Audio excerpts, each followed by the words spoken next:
జిల్లా మొట్టమొదటి ఎఫెక్ట్ అవుతుంది. మన కల్వకుర్తికి దెబ్బ తగులుతుంది, మన పాలమూరుకు దెబ్బ తగులుతుంది, జూరాల మీద ఉన్న నెట్టంపాడుకు, భీమాకు, కోయిల్ సాగర్కు దెబ్బ తగులుతుంది. పాలమూరు మంచినీళ్ళు కూడా ఎప్పుడైనా డ్రౌట్ ఇయర్ ఈ సంవత్సరం వెళ్ళినా అంటున్నారు. ఇలాంటి పరిస్థితి వచ్చినప్పుడు మీదనే మొత్తం ఆగుతాయి కదా నీళ్ళు.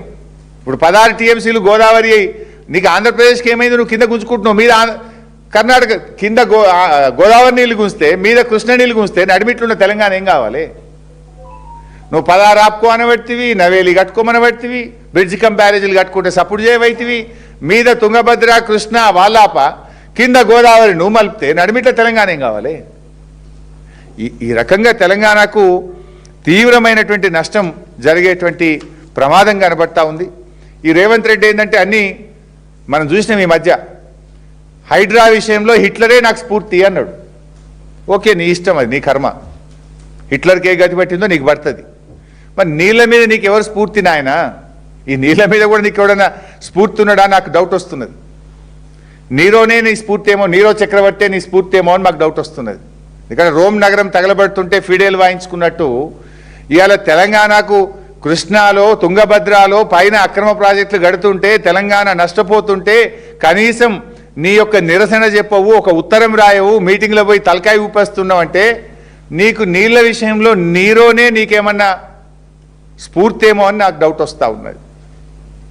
ఎందుకంటే నువ్వు పొరుగు రాష్ట్రాలతో కలిసి కింద రాష్ట్రానికేమో నీ గురుదక్షిణ చెల్లించుకుంటున్నావు, పైన రాష్ట్రమేమో మరి నీకు అప్పుడు ఎన్నికలప్పుడు ఏం సాయం చేసిండో ఏందో ఆయనకు గురుదక్షిణ చెల్లిస్తున్నట్టున్నావు. నడిమిట్ల తెలంగాణ పోతుంది కదా.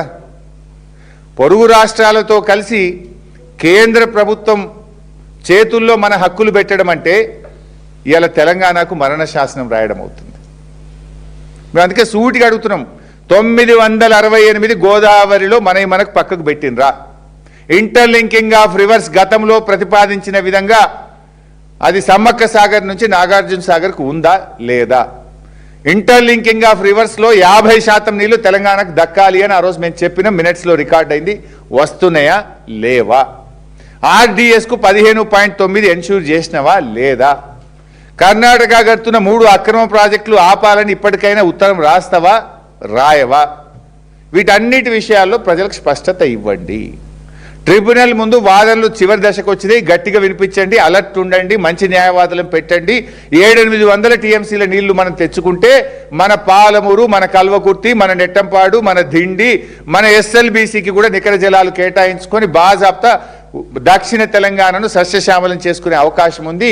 అటువైపు అడుగులు వేయండి. ఎందుకంటే నువ్వు ఒకసారి 500 ఇచ్చేయి, నువ్వు ఏమైనా చేసుకోండి, నువ్వు అట్లా ఎటువంటి మాట్లాడితే నడవదు. అప్పుడప్పుడు నేను గుంపు మేస్త్రిని అని చెప్పుకుంటాడు ఈయన. నువ్వు గుంపు మేస్త్రివో కావో, నువ్వు గుంపు మేస్త్రి అయినా తెలంగాణ ప్రజలకు నువ్వు కాకుండా పెద్ద అవసరం లేదు, సంబంధం లేదు. నువ్వు గుంపు మేస్త్రి అయినా తెలంగాణ ప్రజలకు ఒరిగేదేం లేదు, నువ్వు కాకుండా ఒరిగేదేం లేదు.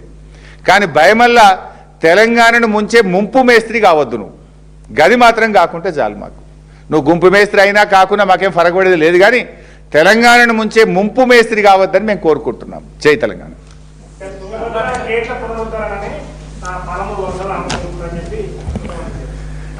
తుంగభద్ర గేట్లకు అసలు పాలమూరుకు సంబంధం ఏంది?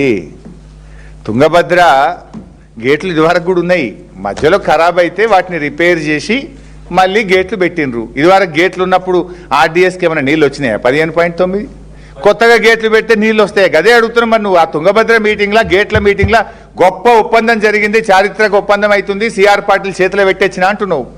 ఏం పెట్టినావు? ఆ సిఆర్ పాటిల్ నీ చేతిలో లేడు, చంద్రబాబు నాయుడు చేతుల్లో ఉన్నాడు. కేంద్ర ప్రభుత్వం చంద్రబాబు నాయుడు చేతుల్లో ఉన్నది.